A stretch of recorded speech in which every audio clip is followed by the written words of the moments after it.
Bueno, chicos, vamos a tratar de repetir el ejercicio en el que la fuerza que actúa sobre un cuerpo ya no es ni horizontal ni vertical, sino que tiene un determinado ángulo.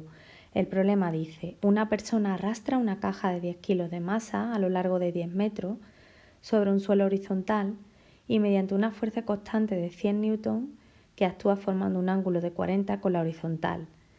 La fuerza de rozamiento que ejerce el suelo sobre la caja es de 50 newton. Determine el trabajo de la fuerza F, el trabajo de la fuerza de rozamiento y el trabajo total.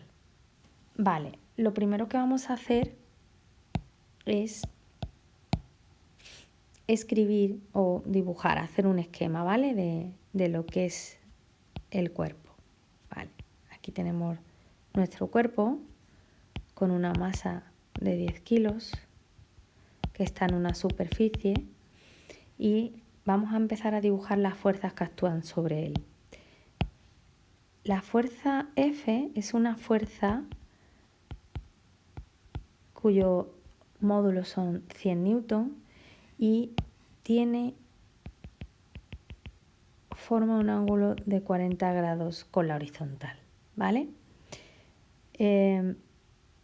Lo primero que tenemos que darnos cuenta es que la caja es arrastrada sobre el suelo horizontal, ¿vale? Con lo cual nuestro desplazamiento, el movimiento, ¿vale? Se va a producir en el sentido de las X positivas. Ese va a ser nuestro desplazamiento, ¿vale? Una vez que tenemos claro el sentido del desplazamiento, vamos a dibujar la fuerza de rozamiento, que ya sabemos todos que se opone al movimiento. Por lo tanto, si el desplazamiento es en este sentido, en el sentido de las X positivas, la fuerza de rozamiento va en sentido contrario, hacia las X, sentido de las X negativas. La siguiente fuerza que tenemos que pintar obligatoriamente es el peso, que es la fuerza con que la Tierra atrae a la masa de 10 kilos. Y como está encima de una superficie, tenemos nuestra fuerza normal, ¿vale? Como esta fuerza F no está descompuesta, es decir, si nosotros situamos nuestro eje de referencia, nuestro sistema de referencia aquí, en el centro de masas de la masa, ¿vale? Voy a poner esto un poquito mejor. Esta es la Y y esta es la X, pues el siguiente paso que tenemos que hacer es descomponer F en sus componentes ortogonales, ¿vale? Con lo cual, F va a tener una componente F sub X en la misma dirección y sentido del eje de las X, ¿vale? Y va a tener una componente F sub Y, ¿vale? Una vez descompuesta la fuerza en sus componentes ortogonales, vamos a calcular el trabajo de la fuerza F. Pero es más, yo voy a ampliar el apartado A, en vez de calcular el trabajo de la fuerza F, vamos a calcular el trabajo de cada una de las fuerzas que entran en juego en este problema, ¿vale? Entonces vamos a empezar por la primera de ellas. ¿Qué trabajo realizaría, por ejemplo, qué trabajo realizaría el peso? Pues el trabajo viene definido como la fuerza, es decir, en este caso el peso, por el desplazamiento, que le vamos a llamar D, que es lo que desplaza a lo largo de la horizontal, por el coseno del ángulo que forma la fuerza peso y el desplazamiento, ¿vale? Ese ángulo, si tú te fijas, el peso y el desplazamiento forman un ángulo de 90, con lo cual el coseno de 90 al ser 0 hace que el trabajo que realiza la fuerza peso sea nulo. Es decir, es una fuerza perpendicular al desplazamiento. Por lo tanto, ese tipo de fuerzas que son perpendiculares al desplazamiento no realizan trabajo. Vamos a ver qué es lo que ocurre con el trabajo. Vamos a ponerlo así. A ver, vamos a borrar. Esto es. ¿Qué ocurre con el trabajo? El trabajo que realiza la normal. Pues la fuerza normal sería igual a, el trabajo que realiza la fuerza normal sería igual a n por el desplazamiento por el coseno del ángulo que forma n con el desplazamiento, que igualmente es 90. Con lo cual encontramos otra fuerza que nos realiza trabajo, porque es perpendicular al desplazamiento, ¿vale? Y igualmente pasaría con la componente F sub i de la fuerza F, que el trabajo que realizaría también sería 0, ¿vale?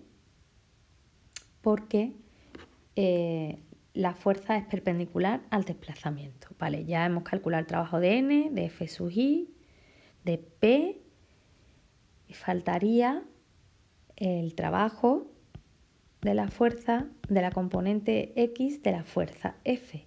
Es decir, en este caso, igual que en los otros, el trabajo sería igual a la fuerza sub X por el desplazamiento por el coseno del ángulo que forman ambos.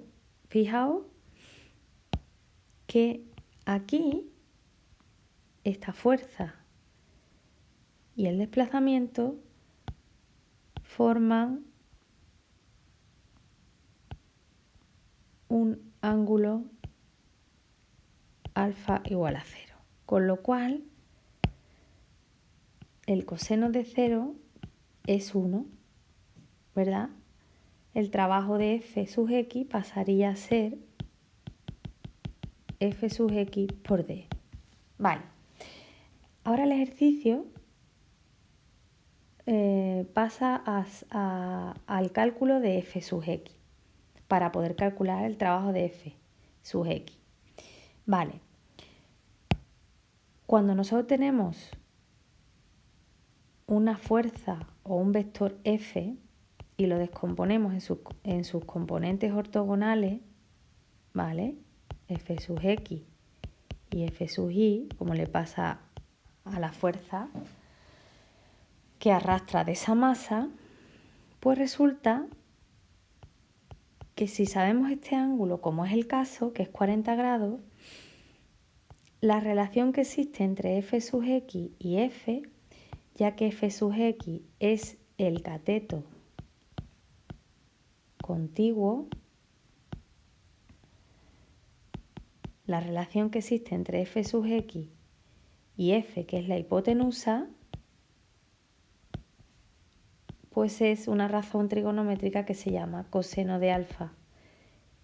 Y este coseno sería el cateto contiguo, que es F sub X, entre la hipotenusa, ¿vale? Como el ángulo alfa es 40, de aquí deduciríamos que F sub X es F por el coseno de 40, ¿vale? Sustituyendo esto aquí, podemos calcular el trabajo de F sub X, que sería igual a F coseno de 40 por D. Bueno, sustituyendo los valores, el trabajo sería igual a F, que sería 100, por el coseno de 40 por 10. Y esto nos daría 766 julios. Vale, ese es el trabajo que realiza la fuerza F sub X. De todas las fuerzas que existen, F sub X es la única que realiza trabajo.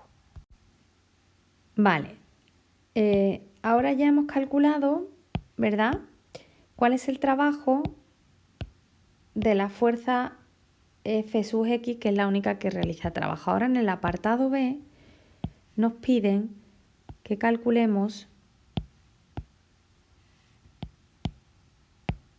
A ver, vale. En el apartado B nos piden que calculemos el trabajo de la fuerza de rozamiento. Vale, el trabajo de cualquier fuerza es la fuerza por el desplazamiento por el coseno del ángulo que forman con el desplazamiento. Acordaros que el desplazamiento estaba en el eje de las X positivo, ¿vale?